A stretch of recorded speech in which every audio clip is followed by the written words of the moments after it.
नमस्कार, मैं सुरेश कुमार और अभी हम बात करेंगे ऐसे एक सनातन भाई है जो हमारे उत्तराखंड से चल के आज झारखंड आए हैं। तो आइए इनसे हम जानने का प्रयास करते हैं। क्या नाम है सर? मेरा नाम मनोज पांडे है और मैं उत्तराखंड में अल्मोड़ा जिले का रहने वाला हूँ।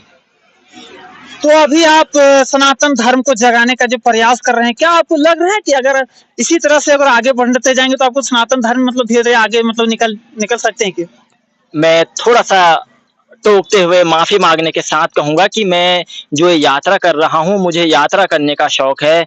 मैं कोई बड़ा भक्त नहीं हूं, ना मैं किसी को ऐसे जगाने निकला हूं। माफी के साथ मुझे यात्रा करने का शौक है, मुझे लोगों से मिलने का शौक है और मैं इस यात्रा को सीखने के उससे कर रहा हूं। जगह जगह लोगों के पास जाके मुझे सीखने को मिल रहा है और इसी के साथ जो हमारे भारत देश है मुझे वो देखने को मिल रहा है और अपना जो धर्म है वो सब खुद ना खुद बढ़ रहा है। लेकिन ऐसा नहीं कि मैं उसके लिए कोई खास प्रयास कर रहा हूं, क्योंकि सनातनी पहले ही बहुत ऊपर है।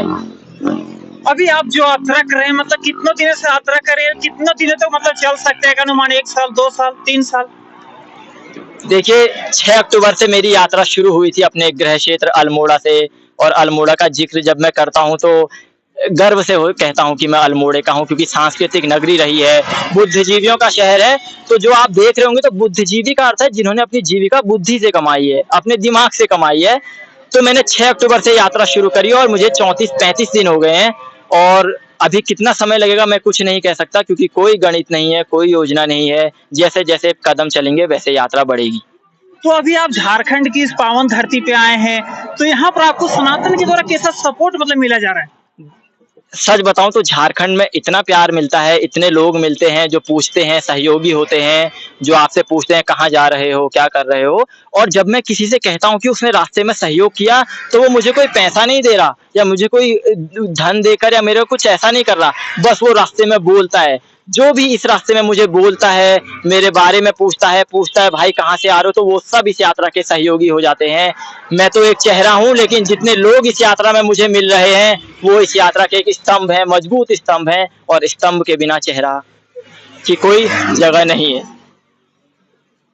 और देख सकते हैं हमारे साथ भैया जी थे, वो उत्तराखंड से निकले और इनका जो कहा भी जा सकता है वो 6 अक्टूबर से इन्होंने यात्रा को प्रारंभ किया है। सनातन जो की बात की है उसको जगाने का प्रयास किया। अभी तक आप कितने कुल टोटल मतलब यात्रा कर चुके हैं? मतलब अभी मैं पहले उत्तराखंड से निकलते हुए अपने जिले से निकला, मैं तो अयोध्या गया, काशी विश्वनाथ गया, उसके बाद मैंने ताराचंडी धाम दर्शन किए, फिर मैं ऊपर चंचलानी माता के दर्शन किए। और भी अब तो मुझे खुद याद नहीं मैं कहाँ कहाँ, अभी पीछे सूर्य मंदिर है, मुझे खुद याद नहीं मैं कहाँ कहाँ दर्शन करके आ गया हूँ। लेकिन मैं काफी चल गया हूँ इतने जो है, क्योंकि मैं देर रात तक चलता हूँ।